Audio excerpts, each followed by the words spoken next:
Rigters, hoofstuk 12. Efraim se manskappe is byeengeroep.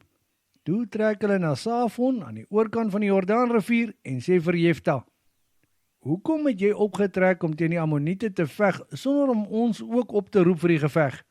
Nou gaan ons jou huis aan die brand steek met jou daarin." Toe antwoord Jefta: "Ons het 'n geweldige groot stryd met die Ammoniete gehad en ek het julle opgeroep, maar julle het nooit opgedaag om ons te help nie. En toe ek te vergeefs vir julle wag, maar julle nie kom om ons te help nie, het ek my lewe gewaag en self teen die Ammoniete opgetrek, en hulle is deur die Here in my mag oorgelewer. Vir wat trek julle teen my op? Wil julle dalk 'n oorlog hê?"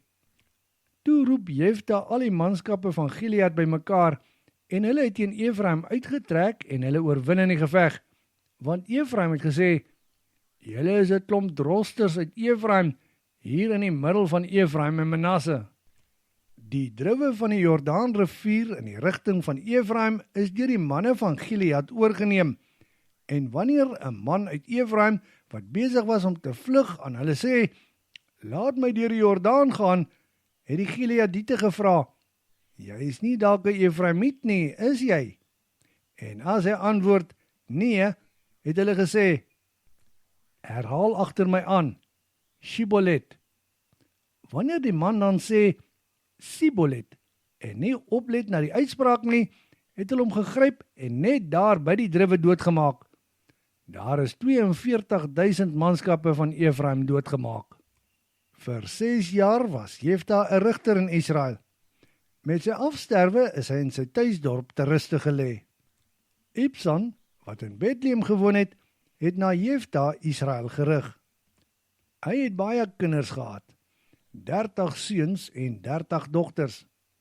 Vir sy seuns het hy 30 vroue gekry van buite sy stam, en sy dogters het hy aan 30 manne buite sy stam as vroue gegee. Vir 7 jaar was hy 'n rigter in Israel. Ibsan is oorlede en in Bethlehem ter ruste gelê. Na Ibsan het Elon uit die stam van Sebulon Israel vir 10 jaar gerig. Daar in Ajalon, wat in die gebied van Sebulon geleë is hy begrawe met sy afsterwe. Na Elon het Abdon, die seun van Hillel, Israel gerig. Hy het gewoon in Piraton. Sy 40 seuns en 30 kleinseuns het op 70 donkies gery, en vir 8 jaar was hy 'n rigter in Israel.